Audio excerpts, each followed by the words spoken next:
আনিস আলমগীর, আহ, আজকে আমি সকালে, আমি কালকে ফেসবুক দেখতে পাইনি, আজকে সকালে ফেসবুকে আপনার একটা পোস্ট আমি দেখলাম বিশেষ করে।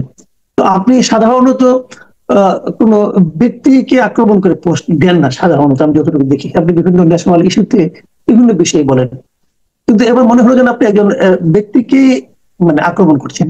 তো আপনার কি মনে হয় যে এই ব্যক্তির উপস্থিতি, এই ব্যক্তির কর্মকাণ্ড আমাদের জাতীয় জনজীবনকে মানে জনজীবনের জন্য কোনো ক্ষতির কারণ হতে পারে, এই জন্য দিয়েছেন নাকি অন্য কোনো কারণ আছে? সবটা মিলিয়ে দেখেন, এই যে যার নাম আমার উচ্চারণ করতে মানে ঘৃণা লাগে, আমি আপনাকে এর আগেও কয়েকবার বলেছি যে প্যারিসে পলাতক যে মানসিক বিকারগ্রস্ত ব্যক্তিটা, যে সে আমাকে নিয়ে এ পর্যন্ত 10টার মতো স্ট্যাটাস এবং ভিডিও করেছে। আমি এর কোনোটাই জবাব দিতে চাই নাই। কেন জানেন? ওর সাথে আমার 2018 সালে বা 2017 সালে প্রথম দেখা, ইয়েতে আপনার সোনাগা হোটেলে জিমে। সেদিন আমি প্রথম দেখলাম যে উন্মাদের মতো একটা লোক চিৎকার দিচ্ছে, মানে ইয়ে ফোনে এরকম করতেছে। আমি কি ঘটনা কি? তাহলে আপনি সেই লোক? বলে হ্যাঁ। তো কি হয়েছে? বলে যে আমার আজকে 1 লক্ষ ফলোয়ার হয়েছে ফেসবুকে। ভাই, ওই সময়ও আমার আইডি মানে ব্লুটিক দেওয়া, ভেরিফাইড করা, আমার মাত্র 20,000 ফলোয়ারের জন্য যে এরকম চিৎকার দিতে হয়। তো এই বদ্ধ উন্মাদকে দেখে আমার প্রথম মনে হলো, তো আমি বললাম যে তাহলে ঠিকই আছে, তো আপনাকে তো আমি খুঁজছিলাম। যে কেন? বলে যে আপনার একজন ফলোয়ার আমাকে নিয়ে পোস্ট দিয়েছে এই রামপাল ইস্যুতে বা অন্য কোনো ইস্যুতে, তীব্র গালাগালি করে। তো বললো আচ্ছা কে কে দেখলো? বলে যাবো, আচ্ছা আমি ওরে বলে দেবো। ও ওই দিন আমার সাথে সে ফ্রেন্ড লিস্টে যুক্ত হলো। 2 দিন পরে সে দেখে আমাকে নিয়ে স্ট্যাটাস দিচ্ছে আবার। কেন? আমার একটা ফেসবুক পোস্ট, আপনার মানে এটা বলে যে জেনজি ভাষায় একটা ফেসবুক পোস্ট একটা ইয়ে হয়ে গেছে, মানে বিতর্ক সৃষ্টি করেছে। এটা সরাসরি বলি, এটা একটা দেবীকে নিয়ে ইয়ে ছিল। আমি সঙ্গে সঙ্গে ক্ষমা প্রার্থনা করেছি, আমি এটা প্রত্যাহার করে নিয়েছি। এই ব্যক্তি যে ভাব ধরছে যে হিন্দু বিদ্বেষী এবং মুসলিম প্রেমী, সে হিন্দু মৌলবাদীদের থেকেও আরো বড় মৌলবাদী হয়ে আমাকে ফেসবুক আক্রমণ করা শুরু করলো। সারা রাত আমাকে আক্রমণের পর আক্রমণ। এবং আমি বুঝলাম যে, আমি তখন তাকে একবারে লিখলাম যে তোমার মতো আমার ফ্রেন্ড লিস্টে থাকা দরকার নয়, তুমি তোমার মতো ভাই থাকো গিয়া। ওই তার সাথে আমার শেষ। কিন্তু তার সাথে আমার যতবারই দেখা হয়েছে, বরাবরই কথা হয়েছে, অনেক সময় কথা হয়েছে, পুরো শেখ হাসিনার আমলেই কথা হয়েছে। তো আমি তখনই একটা জিনিস পরিষ্কার হলাম যে এই লোক পাবলিককে বলে যে সে আহ, মুসলিম মুসলিম প্রেমী হয়ে গেছে, যে ইয়েদেরকে নিয়ে আপনার মৌলবাদীদের, মুসলিম মৌলবাদীদের নেতা হয়ে গেছে।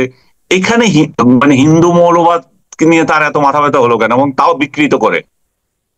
তখন আমার মনে পড়লো যে এর আগে আমার ইন্ডিয়ান এম্বাসিতে একটা পাসপোর্টের জন্য যখন আমি ভিসার জন্য গিয়েছিলাম, এক যে ব্যক্তি রুমে আমি বসছিলাম, সে তার ফেসবুক পোস্ট পড়তেছে।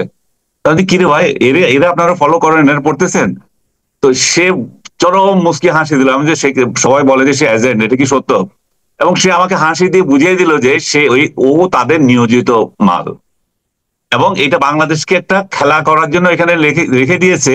সে যখন ভারত বিরোধী কথাবার্তা বলবে, এই পতঙ্গের মতো ছাগলগুলো সেখানে যাবে, এবং এই ছাগলগুলোকে তখন তারা এটা স্ক্যানিং করতে পারবে, যে ইন্ডিয়ান এম্বাসি বা এখানে ওই ওই লোকগুলোকে স্ক্রিনিং করতে পারবে এটা কারা কারা। যাই হোক, এটা তো আমার আর পার্সোনালি বলার কারো দরকারই নেই। আমি ওর সাথে কথা ওই ওই প্রসঙ্গেই যাইনি। মানে আপনি যে কথাটা এখন বললেন, মানে আপনি কি তো আসলে বলতে চাচ্ছেন সব মিলিয়ে যে আহ, সে একজন মানে ভারতের ডিপ এজেন্ট টাইপের, মানে আপনার সাইলেন্ট এজেন্টের মতো কাজ করতেছে এখানে? কোনো সন্দেহ নাই, কোনো সন্দেহ নাই সে যে বাংলাদেশে নিয়োজিত একটা ভারতের এজেন্ট। কারণ তখন আমার সঙ্গে সঙ্গে মনে পড়লো যে সে আরেকটা ইন্ডিয়ান হাই কমিশনারকে দিয়ে যে বিশ্রী ভাষায় একটা পোস্ট দিয়েছে, বাংলাদেশের কোনো নাগরিক এটা দিতে পারে না। এবং ইন্ডিয়ান এমবেসি এই পোস্ট বুক মানে দেখার পর সঙ্গে সঙ্গে বাংলাদেশের যেভাবে তারা সক্রিয় ছিল, ওরে তুলে নিয়ে যাওয়ার কথা, কিন্তু কিছুই হয় না ওর। তখনই আমি আরো নিশ্চিত হলাম যে এটাই পরবর্তীতে পর্যায়ে সে যখন ভারতে পালালো, এবং ভারতে পালিয়ে ভারতীয় পাসপোর্টে যখন প্যারিসে চলে গেল, তখন তো আরো নিশ্চিত হলাম। এবং তার এক বান্ধবী নাদিয়া ইসলাম, তাকে অনেকে এখন চিনে, যে তার 3 ইঞ্চি আবিষ্কার করেছিল, সে নাদিয়াই প্রথম আবার প্রকাশ্যে বললো যে সে হচ্ছে যে একটা রয়ের এজেন্ট, এবং তার কাছে প্রমাণ আছে। সে পূর্ণাঙ্গ বিস্তারিত দিল কিভাবে সে রয়ের এজেন্ট। এই রয়ের এজেন্টের বাংলাদেশের একটা মাত্র উদ্দেশ্য, বাংলাদেশকে একটা অস্থিতিশীল করা, এবং বাংলাদেশে মৌলবাদীদেরকে ক্ষমতায় এনে ইন্ডিয়াতে মৌলবাদীরা যাতে ক্ষমতায় থাকতে পারে সেই ব্যবস্থা করা, এবং পশ্চিমবঙ্গে যতদিন পর্যন্ত মৌলবাদীরা ক্ষমতায় না আসবে, বিজেপি ক্ষমতায় না আসবে, সে তার এই কার্যক্রম চালিয়ে যাবে। সে আমার বিরুদ্ধে কি লিখছে আমি এটার পাত্তা দিতে চাই না, এই জন্যই যে সে ফলোয়ার ব্যবসা করে। আমি তো প্রথম দিনে দেখলাম, এবং কয়েকদিন পরে সে আমাকে একটা স্ট্যাটাস দিল যে ওই দেবীকে নিয়ে স্ট্যাটাস লেখার কারণে আমার ভাই হার্ট অ্যাটাক করে মারা গেছে। মানে কত বড়, মানে কি গালি দিতে হয় আর কি, ডট ডট। আমি আমি বললাম যে ভাই এগুলো কি, এগুলো করে। এরপরও আমাকে নিয়ে সে যতবারই আমাকে নিয়ে ফেসবুক পোস্ট দিয়েছে, আমি তাকে ইনবক্সে বললাম যে ভাই এগুলো কি, সে এলে আরে কি হয়েছে। তা আমি তখন বুঝলাম যে এর উদ্দেশ্যটা কি। এর উদ্দেশ্য হচ্ছে যে আমি তাকে নিয়ে কিছু বলবো, কিছু লোক এখানে এনগেজ হবে, তার আরো কিছু ফলোয়ার হবে, এই ব্যবসা নিয়ে সে চলতেছে, এই ব্যবসা নিয়ে সর্বশেষ এখন সে আমার আমার সঙ্গে ইয়েতে লাগছে, ইয়ে নিয়ে যে আমাকে ওই ওই টেলিভিশন ডাকে কেন, আমাকে অমুকে চাকরি দিছে কেন, আরে বেটা। এবং আনিস আলমগীরকে না নিয়ে অমুকে অমুকের নাম, তারা কারা যাদেরকে সে কয়েকদিন ধরে গালাগালি করে, মানে যাদেরকে গালাগালি করে তাদেরকে সে বলে যে আনিস তো পড়াইতে পারে না, ওরা পড়াইতে পারবে, ওদেরকে নাও। লাস্টে যে টক শোতে আমাকে কেন নিল, সেখানে ও আনিস তো কথা বলতে পারে না, মাসুদ কামালকে নাও, আর এই আব্দুল তুষারকে নাও, মানে আপনাদের প্রেমে না না পড়ছে না, সে। ওখানে ওখানে হ্যাঁ, কিন্তু মাসুদ কামাল বলে নাই, ওখানে বলেছে কথা কামাল। কথা কামাল, আচ্ছা, এদেরকে নাও। কিন্তু আপনাদেরকে আবার যখন গালাগালি করে যে আপনাদের তো কোনো জ্ঞানই নাই, দুনিয়ার সমস্ত জ্ঞানের ভান্ডার নিয়ে আসছে ওই ডট ডট। সে ছাড়া মানে বাংলাদেশে আর কেউ জ্ঞান নাই, কিছু নাই, কথা বলতে পারে না, কিছুই না। সে আমার সঙ্গে কেন লেগেছে আমি সর্বশেষ কথাটাই বলি। আমি দুই জায়গায় বলেছি, আমাকে যখন প্রশ্ন করেছে বাংলাদেশে যে সেনাবাহিনীর বিরুদ্ধে, রাষ্ট্রীয় বিভিন্ন প্রতিষ্ঠানের বিরুদ্ধে এবং সরকারের বিরুদ্ধে, ডক্টর ইউনূসের বিরুদ্ধে, খালেদা জিয়ার বিরুদ্ধে, সবার বিরুদ্ধে যে ডট ডটটা গালাগালি করে, এই এই লোকটাকে কিভাবে থামানো যায়। আমি বলছি একটাই উপায়, এই যে গোয়েন্দা সংস্থাগুলো আমাদের কি করে বা আমাদের সরকার কি করে, সরকার জাস্ট ওর চ্যানেলটা বন্ধ করে দিলে দেখবেন যে সব ঠিক হয়ে গেছে। সে যে ছাগলদের ইয়েতে নাচে, সেই ছাগল ফলোয়ারদের ইয়েটা বন্ধ হয়ে যাবে, এবং এটা বন্ধ হয়ে গেলে তার ভাত বন্ধ হয়ে যাবে, তার বকবকানি বন্ধ হয়ে যাবে। এখন তার কলিজা ধরে টান মারা হয়েছে, সেই জন্য সে আর আবল তাবল বকা শুরু করেছে। এবং ভেরি রিসেন্টলি সে যে ডাক দিয়েছিল প্রিয় দেশবাসী, আপনি দেখছেন যে 3জনও রাস্তায় নামে নাই, কুত্তাও নামে নাই।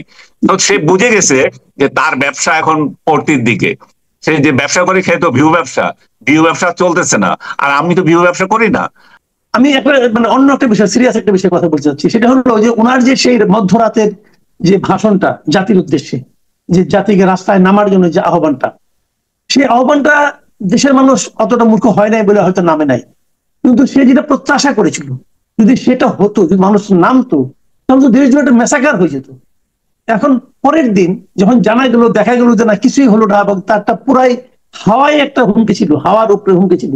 তো ওনার যে ভক্ত যারা ছিল, ওনার যারা মুরিদ, তাদের জন্য হলো কি, চক্ষু লজ্জার খাতিরে হলেও কি তার একটা ব্যাখ্যা দেওয়া উচিত ছিল না, যে এটা সে কেন দিছে, কি ভুল হয়েছে না হয়েছে। সে তো কিছুই বললো না, চুপ করে থাকলো। এটা কি একদম মানে অবিবেচকের মতো কাজ করলো না?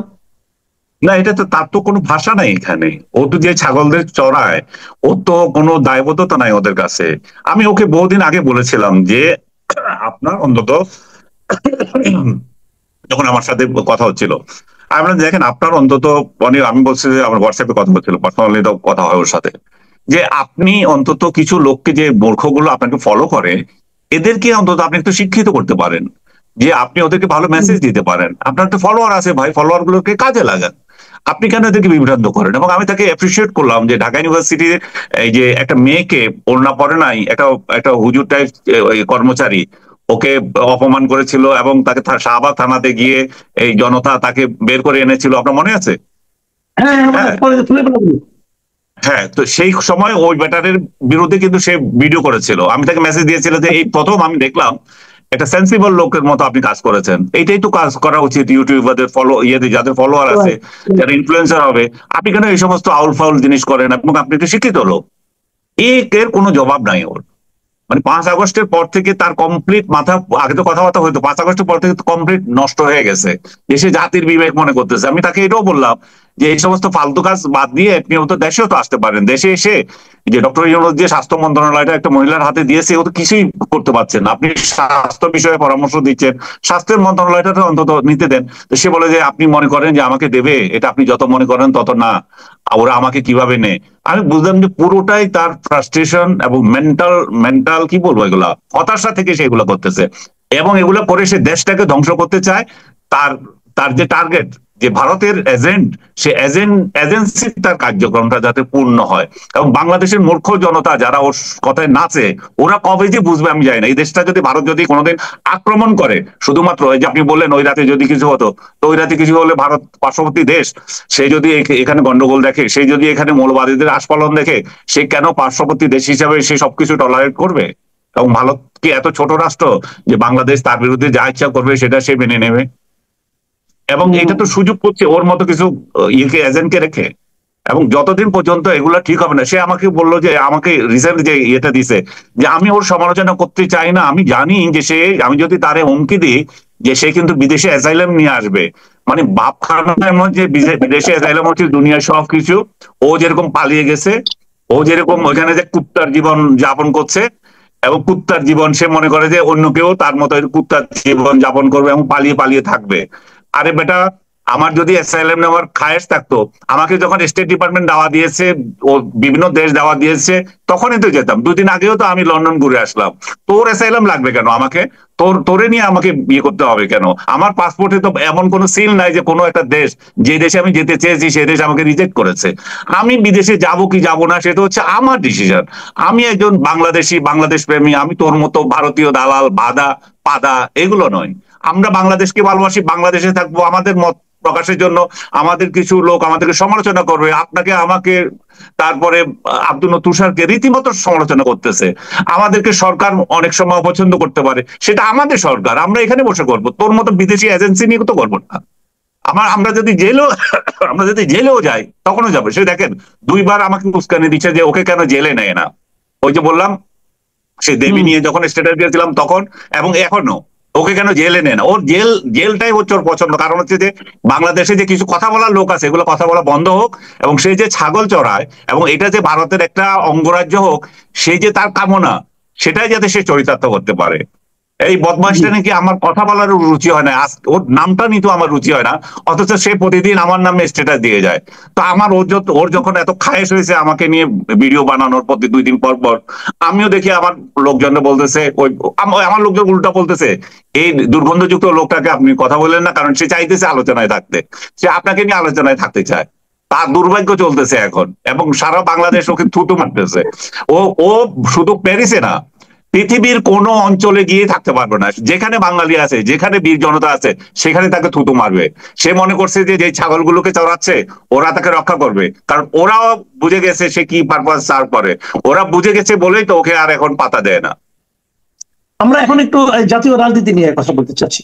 এটা হলো, আপনি দেখেছেন যে গতকালকে এই জুলাই সনদ স্বাক্ষরিত হলো। বলা হলো এটা নাকি জাতীয় ঐক্যমত্যের কমিশনের মাধ্যমে হলো, এবং সেই সনদে আমরা দেখলাম যে 25টা রাজনৈতিক দলের নেতৃবৃন্দ উপস্থিত ছিলেন। দেশের এই মুহূর্তে নিবন্ধিত রাজনৈতিক দলের সংখ্যা 52টা। তার মানে নিবন্ধিত রাজনৈতিক দলের অর্ধেকও সেখানে যায়নি, বড় বড় অনেক দল তো যায়নি। এমনকি যে দলটার সবচেয়ে আগ্রহ ছিল এই জুলাই সনদ দিয়ে, সেই এনসিপির লোকেরা পর্যন্ত সেখানে উপস্থিত ছিল না। তাহলে এই সনদ স্বাক্ষরটা আমাদের জাতীয় রাজনীতির ক্ষেত্রে কতটুকু সাফল্য নিয়ে আসতে পারে আগামী দিনের জন্য?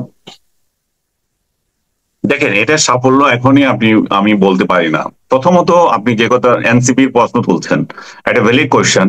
যারা এই জুলাই নিয়ে যাদেরকে প্রথম ভাবা হয় তারা সেখানে যায়নি। কিন্তু তার আগে যদি আপনি চিন্তা করেন যে বাংলাদেশের 60% ভোটার যেগুলো আছে, আপনার আওয়ামী লীগ, জাতীয় পার্টি 14 দল এবং 4 পার্টি আবার বাম রাজনৈতিক দল, সবগুলো মিলিয়ে ভোটের হিসাবে দেখলাম আমি 60% লোক, যে দল 2008 সালের ইলেকশনের হিসাব করে বলতেছে যে দলগুলোকে সমর্থন করেছে তারা এখানে নাই, বাকিরা আছে। আর বাকিদের মধ্যে অবশ্যই প্রধান 2টি রাজনৈতিক দল এখানে আছে, বিএনপি জামাত আছে। কিন্তু আরেকটা রাজনৈতিক দল যেটাকে জুলাই আন্দোলনের সঙ্গে সবচেয়ে সম্পৃক্ত, তারা যায়নি। এখন তারা যায়নি বলে যে এটা আপনার মানে অপাঙ্ক্ত হয়ে গেল, এটা অকার্যকর হয়ে গেল, সেটা আমি মনে করি না। আমি মনে করি যে তাদেরও বোধোদয় হবে, ভাই ইলেকশন হচ্ছে আমাদের প্রধান টার্গেট, ফেব্রুয়ারিতে ডক্টর ইউনূসের নেতৃত্বে বাংলাদেশে একটা নির্বাচন হোক। সেটা সেটা পার্টিসিপেটরি হচ্ছে না আমরা দেখছি, তারপরও আমরা মনে করি যে সেটা হয়ে যাওয়া উচিত, এবং সেটা ইনক্লুসিভ হচ্ছে না, সেটা নন ইনক্লুসিভ হচ্ছে, তাতেও মনে করি যে আমরা এটা হয়ে যাওয়া উচিত। কেন হয়ে যাওয়া উচিত? কারণ আমাদের উপর বিদেশি খপ্পর, এই যে প্যারিসে পলাতক বিকৃত মানসিকতার লোকগুলো যেভাবে মানে উল্লাস করছে, যেভাবে তাদের ব্যবসা চালিয়ে যেতে চাচ্ছে, এদের এই ব্যবসা চালিয়ে যাওয়ার সুযোগ পাচ্ছে কিভাবে? কারণ আমাদের এখানে একটা নির্বাচিত সরকার নেই।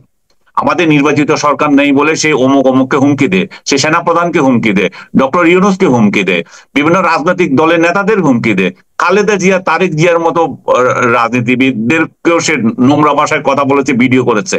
তো এই ধরনের লোক যখন এই সুযোগ পায়, তখন এনসিপি তাদেরকে কিন্তু সহায়তা করে। এনসিপি কে নিয়ে সে খুব খুব গর্বিত। এনসিপি তাকে বলেছে আমাদের ইয়ে হোক, আমাদের পরামর্শদাতা হোক। সে বলছে না, তাকে দায়িত্ব দিতে হবে, তারপরে সে এনসিপি নিয়ে ইয়ে করবে। তার মানে কি এনসিপি কি ওর কথায় নাচে? হ্যাঁ, মনে করে যে এনসিপির এগুলো শিশু, এনসিপি গুলো তার কথায় নাচবে, এবং সে সবাইকে পালতে চায়, সবাই খেতে চায়। এবং তাকে নিয়ে একটা ভিডিও করেছে একটা ইন্ডিয়ান একটা ছেলে, যে যেই পাতে বসে সেই পথে খায়। আমি দেখলাম যে একবারে সত্যিকার কথা, সে শাহবাগ নিয়ে কথা বলে, আবার হেফাজতের নিয়ে ইয়ে করে, প্রশংসা করে, আবার হেফাজতকে নিয়ে গালাগালি করে, আবার সে শাহবাগী। আবার সে ব্লগার হত্যার বিরুদ্ধে কথা বলে, মাহমুদুর রহমানকে আবার সার্টিফিকেট দিয়ে ব্লগার হত্যার যে বিষয়গুলো আপনার করেছিল এগুলো ভালোই করেছিল। মানে ওর কোনো ধারাবাহিকতা নাই, আজকে কি বলে কালকে কি বলে, কত বহুরূপী টাউট। এই টাউট গুলো আমাদের সমাজে আরো বেশি প্রাধান্য বিস্তার করার সুযোগ পাবে শুধুমাত্র এই আমরা যদি একটা নির্বাচিত সরকার আনতে না পারি। সে যেই হোক, সে জামাত ইসলামে হোক, বিএনপি হোক, এনসিপি হোক, যাদেরই হোক, আমরা একটা নির্বাচিত সরকার চাই। এবং সেই ক্ষেত্রে আমি মনে করি যে এনসিপি হয়তো তার যে ডিজায়ার তাদের আছে, সেটা তারা ভুল যদি কোথায় থেকে থাকে সেটা সমাধান করবে, কিংবা তাদের যে মতপার্থক্য, তাদের যে সেন্টিমেন্ট, সেটাও সরকার এখানে পূরণ করে দিতে পারে। আমি এটাতে বিগ ডিল মনে করি না। তবে তাদের যে শাপলা নিয়ে যে বিতর্ক তৈরি হয়েছে, সেটাও আমি মনে করি যে সরকারের অবিলম্বে ঠিক করা উচিত। কারণ শাপলা এমন একটা প্রতীক, আমাদের রাষ্ট্রপতি, প্রধানমন্ত্রী থেকে শুরু করে সবার পেছনে এটা শোভা পায়। এটা যদি নির্বাচন কমিশন যদি মনেই করে যে না, এটা অন্য একটা দেওয়া উচিত, সেটাও তাদেরকে মেনে নেওয়া উচিত। তারা গোধরে বসে থাকার এটা আমি প্রয়োজন মনে করি না। আমার মনে হচ্ছে নির্বাচনকে যদি পিছাতে না চায়, দেশকে যদি অস্থিতিশীল করতে না চায়, এই দেশটা যাতে অন্য দেশের করদরাজ্য হতে না পারে, সেটা ভারত হোক, আমেরিকা হোক, তাহলে আমাদের সম্মিলিত ভাবে, আপনি, আমি, এনসিপি, দুনিয়ার যত রাজনৈতিক শক্তি আমাদের এখানে আছে, সবার উচিত, ইভেন আওয়ামী লীগের উচিত এই নির্বাচনে সহায়তা করা, যাতে করে আমাদের এখানে একটা স্থিতিশীল সরকার হয়। জি, অনেক